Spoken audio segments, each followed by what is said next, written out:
मेरे प्रिय कैडेट्स, आप सभी को मेरा नमस्कार। आज दिनांक 21 जनवरी 2021। तो अब हम 10वीं कक्षा से संबंधित पूरक पाठ्य पुस्तक जिसका शीर्षक है संचयन भाग 2 से पहला अध्याय जिसका शीर्षक है हरियर काका। अब तक 4 वीडियो के अंतर्गत हरियर काका इस अध्याय का रिवीजन कर रहे हैं। इस अध्याय के लेखक हैं मिथिलेश्वर। यह कक्षा क्षमा कीजिए, यह कथा बहुत ही रोमांचक है।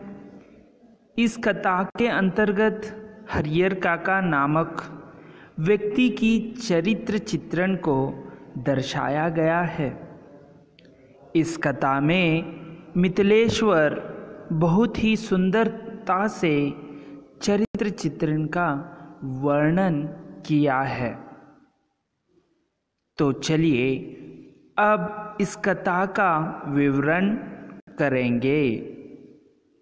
यहाँ तक कहानी पता है कि हरियर काका जो है चुपचाप अभी घर में बैठे होते हैं, तो उनके एक कथावाचक जो हैं उनके घर जाते हैं तो वह कुछ बातें नहीं करते हैं।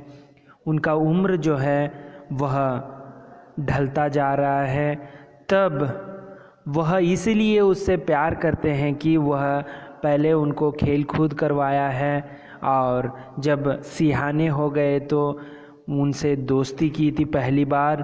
तो उसके बाद वह कथावाचक कहते हैं कि ठाकुर बाड़ी के बारे में कहते हैं। ठाकुर बाड़ी एक विशाल जो मंदिर है, अब पहले छोटा सा मंदिर था, अब वहाँ पर लोग मन्नत मांगते हैं और मन्नत मांगने पर वह मन्नत पूरी होती है तो वहाँ पर लोग जो हैं वहाँ पर भोग चढ़ाया जाता है उपहार के रूप में।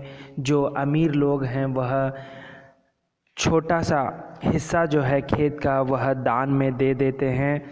तो इसी बीच जो है अब वह ठाकुर बाड़ी जो वह 20 बीघे ज़मीन का उसके पास है और इसके देख रेख लिए वहाँ पर प्रत्येक 3 साल में जो है एक महंत को और एक पुजारी को नियुक्त किया जाता है।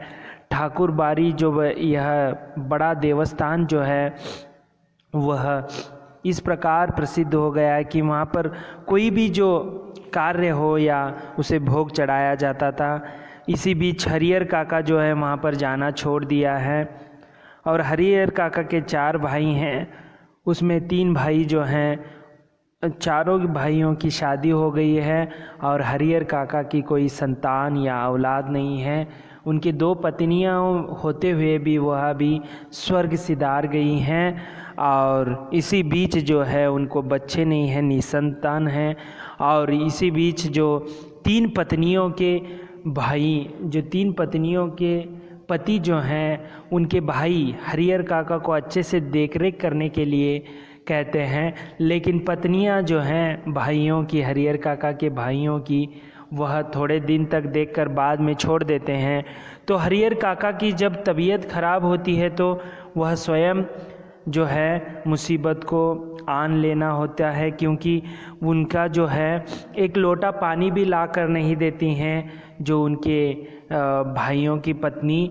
एक बार तो उनका सहनशीलता टूट गई, क्योंकि जब एक जो उनका भतीजा है, जो दोस्त, उनका दोस्त जो गांव से आया था, उसके लिए स्वादिष्ट पकवान बनाया था और हरियर काका उसे अंदर ही मन में सराहने लगा था, क्योंकि उसके कारण आज उसे स्वादिष्ट भोजन खाने के लिए मिलेगा।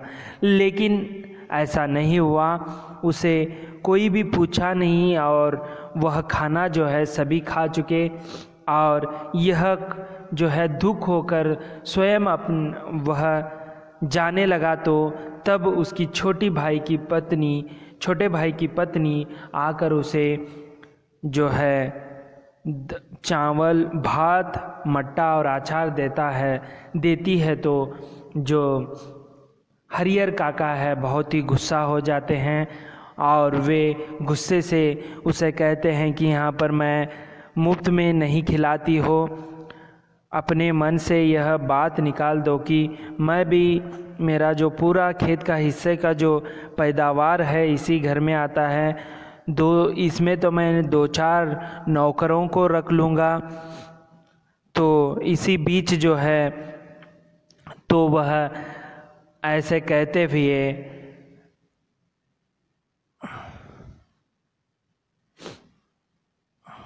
तो उसे गुस्सा आ जाता है और कहता है कि मैं यह मुफ्त का नहीं खाता हूँ, मेरा भी हिस्सा आपके घर में आता है, तो मैं ऐसे 4-5 नौकर रख कर आराम से रह सकता हूँ जो फसल आती है उसमें। तो उसी बीच जो है अब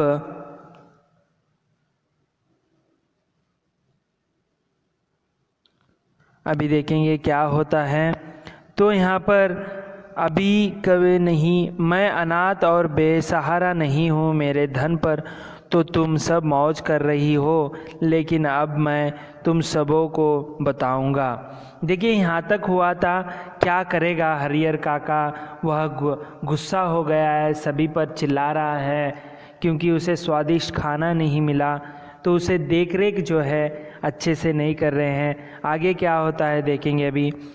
हरियर काका जिस वक्त यह सब भूल रहे थे, उस वक्त जो बोल रहे थे, यानी ये सब गुस्से से वह बोल रहे थे, उस वक्त ठाकुर बाड़ी के पुजारी जी उसके दालान पर ही विराजमान थे। देखिए वहाँ कॉरिडोर पर वह आकर बैठे थे। कौन? ठाकुर बाड़ी के पुजारी।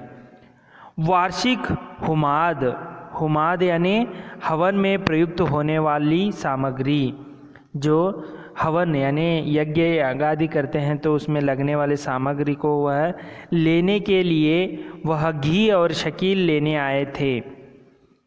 तो हवन की सामग्री के लिए घी और शकील की लेने के लिए आए थे। लौटकर उन्होंने महंत जी को विस्तार के साथ सारी बात बताई। जब वह पूछता है तो महंत, वह हरि काका उसे सब बातें बता देती है। उनके कान खड़े हो गए, यानी आश्चर्यचकित हो गया उनको। लौटकर उन्होंने महंत जी को विस्तार से बताया तो उनके कान खड़े हो गए। वह दिन उन्हें बहुत शुभ महसूस हुआ। वह दिन महंत के लिए बहुत ही खुशी का माहौल था। उस दिन को उन्होंने ऐसे ही गुजर जाने देना उचित नहीं समझा। इस दिन को वह ऐसे ही जाने नहीं दिया। तत्क्षण यानी उसी पल टीका तिलक लगा, कंधे पर राम नामी लिखी चादर डाल ठाकुर बाड़ी से चल पड़े।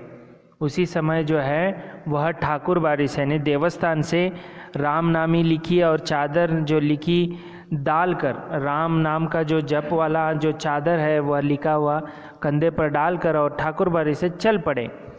संयोग अच्छा था, हरियर के दलान तक नहीं जाना पड़ा। दलान यानी कॉरिडोर, उनके आंगन तक नहीं जाना पड़ा। रास्ते में ही हरियर मिल गए, हरियर काका जो है मिल गए। गुस्से में घर से निकल वह खलियान की ओर जा रहे थे, लेकिन महंत जी ने उन्हें खलियान की ओर नहीं जाने दिया। तो खलियान की ओर नहीं जाने दिया, अपने साथ ठाकुर बाड़ी पर लेते आए। यानी वह उन्हें ठाकुर बाड़ी के यानी देवस्थान यहाँ पर लेकर आए, किसी हरियर काका को महंत ने। फिर एकांत कमरे में उन्हें बैठा खूब प्रेम से समझाने लगे, हरियर यहाँ कोई किसी का नहीं है।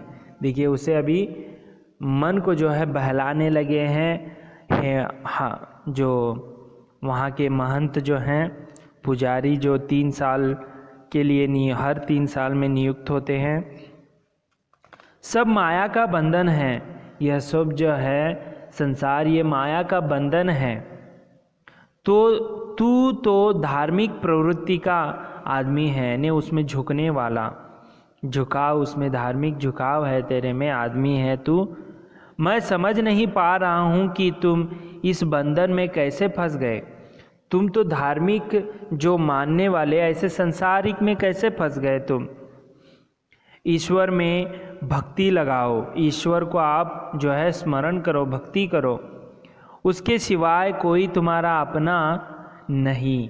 तो वह महंत इतने अच्छी मीठी मीठी बातें करता है, भगवान के सिवा और कुछ नहीं है, ऐसे कहता है।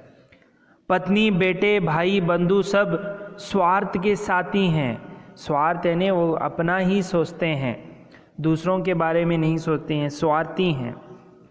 जिस दिन उन्हें लगेगा कि तुमसे उनका स्वार्थ सदने वाला नहीं, यानी स्वार्थ साधने वाला नहीं, यानी उससे जो है कुछ काम नहीं होगा, उस दिन वे तुम्हें पूछेंगे तक नहीं। अभी देखिए यहाँ पर अच्छे बातें बता रहा है महंत हरि काका को, या उसे मन बहला रहा है, या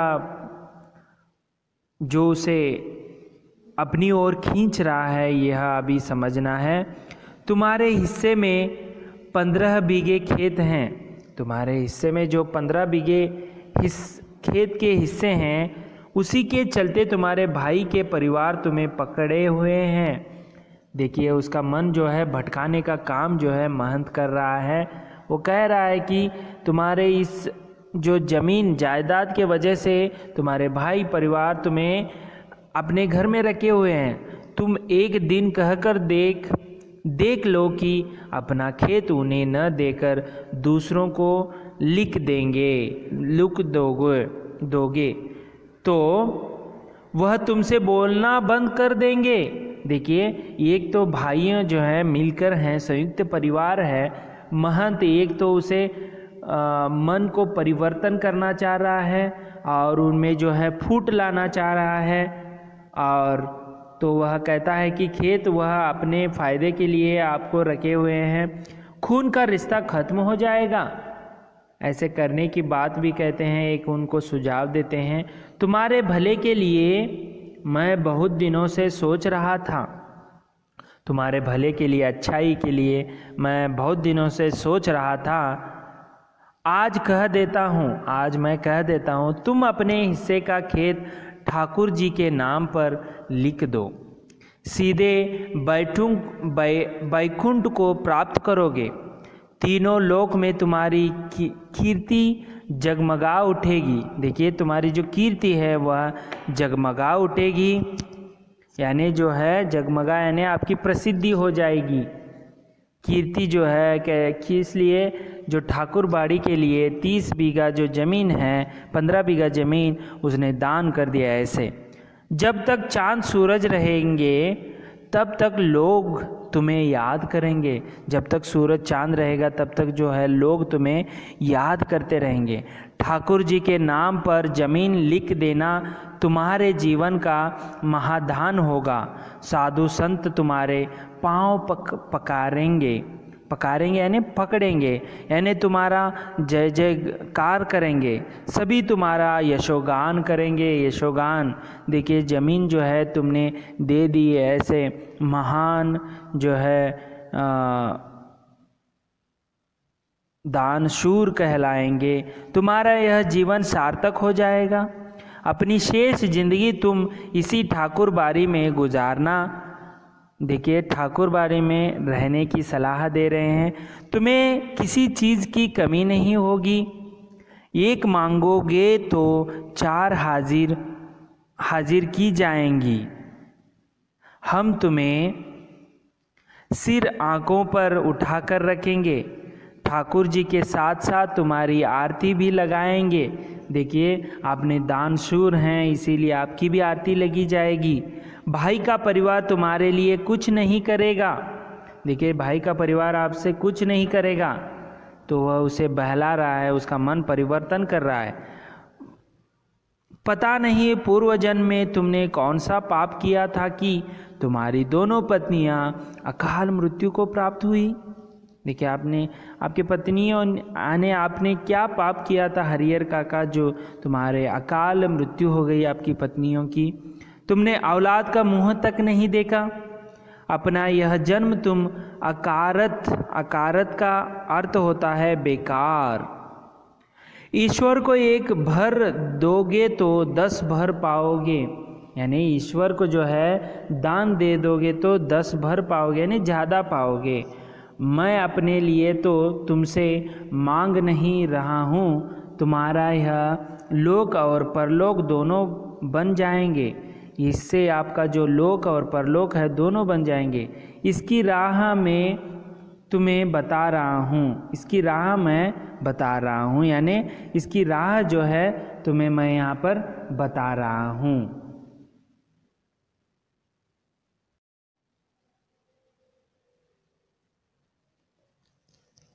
तो इसी बीच जो है ऐसे कहने पर हरिहर देर तक महंत जी के बातें सुनते रहे। महंत जी की बातें उनके मन में बैठती जा रही थी। तो ऐसे कहने पर सच है ना, कितना अच्छा बता रहे हैं महंत। यदि मैं अपने भाइयों को करूँगा तो यह जायदाद मेरी कोई जय जयकार नहीं करेगा। ठीक ही तो कह रहे हैं महंत जी, कौन किसका है। 15 बीघे खेत की फसल भाइयों के परिवार को देते हैं तब तो कोई पूछता नहीं, अगर कुछ न दे तब क्या हालत होगी। उनके जीवन में तो यह स्थिति है, मरने के बाद कौन उन्हें याद करेगा। सीधे सीधे उनके खेत हड़प जाएंगे, यानी ले लिए जाएंगे। ठाकुर जी के नाम लिख देंगे तो पुश्तों तक, यानी पुरतों तक लोग उन्हें याद करेंगे। अब तक के जीवन में तो ईश्वर के लिए उन्होंने कुछ नहीं किया, अंतिम समय तो यह बड़ा पुण्य कमा ले। लेकिन यह सोचते हुए भी हरिहर काका का मुंह खुल नहीं रहा था। भाई का परिवार तो अपना ही होता है, उनको न देखकर ठाकुर बारी में दे देना उनके साथ धोखा और विश्वासघात होगा। इस तरह जो है हरिहर काका एक पल जो है वह ठीक समझते हैं कि ठाकुर बारी को दान दे देना। कभी कभी वह सोचते हैं कि एक पल अपने भाइयों भी क्या गलती की है, उनके साथ धोखा होगा, विश्वासघात होगा, इसीलिए आगे देखेंगे कि वह ठाकुर बारी को नाम पर अपना जो पूरा जायदाद है वह कर देंगे या भाइयों के नाम कर देंगे। इसका विस्तार रूप जो है हम अगले वीडियो में देखेंगे। तब तक के लिए धन्यवाद। आपका दिन मंगलमय हो।